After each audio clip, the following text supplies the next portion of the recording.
Hola, buenas tardes amigos, ¿cómo estáis? J'espère que vous allez bien, l'expatrieur, en cette fin de semaine qui arbore encore les couleurs de la Thaïlande. Une partie de mon esprit est restée un petit peu là-bas, c'est normal. On a quand même passé une vingtaine de jours en ayant parcouru quasiment enfin une bonne partie du pays, je vais dire un peu moins des trois quarts, mais on a quand même pas mal crapahuté. C'était vraiment une expérience exceptionnelle, vraiment. Je suis très très heureux de ce voyage. Toutefois, je voulais vous dire une chose. Durant les derniers jours du voyage en Thaïlande, les 2 derniers, par exemple, on savait qu'on avait la date retour, on était à Bangkok et on souhaitait. Enfin, ce qui est marrant, c'est qu'inconsciemment, c'est normal, on se prépare au retour, mais autant ma compagne que moi, on était content de revenir en Europe.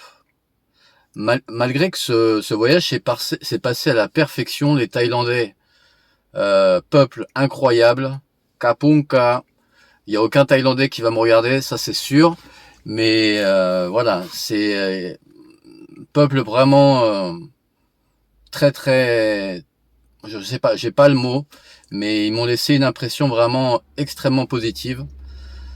Donc pour revenir à ce que je vous disais, on était très contents le dernier jour de se dire bon bah voilà, les vacances sont finies, mais en général quand les vacances sont finies on n'est pas content de rentrer, mais là pour le coup on était content de rentrer en Europe et qui plus est content de revenir en Espagne.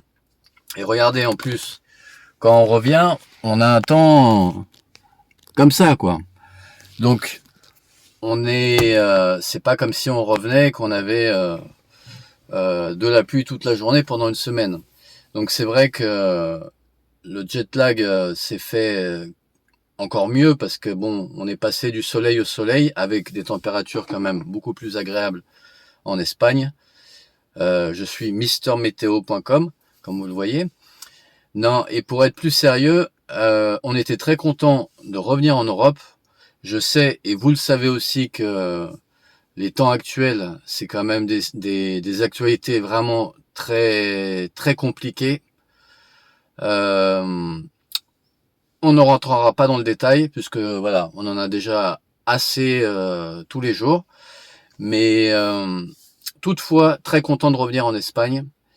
Et, et je voulais vous faire 2 petites annonces dans cette vidéo qui va être assez courte. On va essayer de faire moins de 5 minutes. Alors la première, c'est que je souhaite reprendre le format des interviews de francophones en Espagne. Alors, je m'explique par là.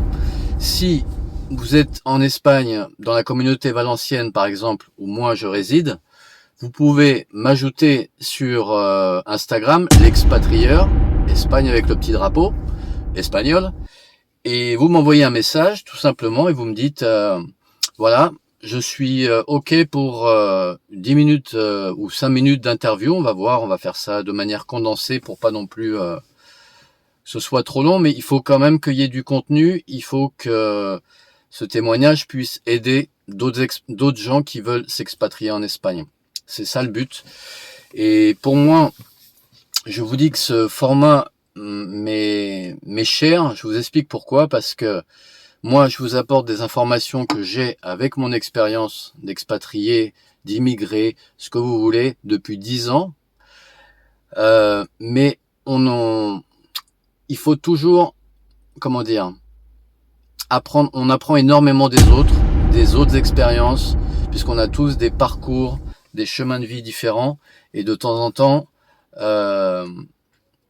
il faut aussi écouter d'autres personnes, parce que ça peut aussi réconforter sa propre expatriation. Ça peut aussi de temps en temps dire ah, mais cette personne l'a fait bien aussi parce qu'il a fait ça, moi je l'ai pas fait. Donc tout ça, c'est vraiment important quand vous vous expatriez de manière générale, il faut que vous rencontriez d'autres personnes qui aient vécu la même chose que vous, puisque c'est quand même une petite prise de risque, une expatriation, même si voilà, ça reste que l'Espagne, on n'est pas en Thaïlande, en Indonésie. c'est un pays relativement proche de la France, mais c'est quand même important d'avoir un petit peu de, voilà, de background, de voir d'autres personnes qui peuvent vous apporter énormément, comme éventuellement vous pouvez leur apporter également avec votre expérience. Voilà, ça c'est la première chose. Donc si vous êtes dans la communauté valencienne, l'expatrieur sur Instagram, vous me rajoutez et Kapunka, et vous m'envoyez un message pour me dire ok, pour 5 à 10 minutes d'interview, on va faire ça vraiment en mode détendu. Si la vidéo est pas bonne, on la refait, vous inquiétez pas, c'est sans prise de tête. Et la deuxième chose, je voulais aborder un petit sujet un petit peu plus annexe, mais qui pour moi est important aussi. Je vois énormément sur les réseaux sociaux des Français qui arrivent en Espagne et qui souhaitent tout de suite connaître d'autres Français en Espagne. Alors, je vais vous dire une chose, c'est normal.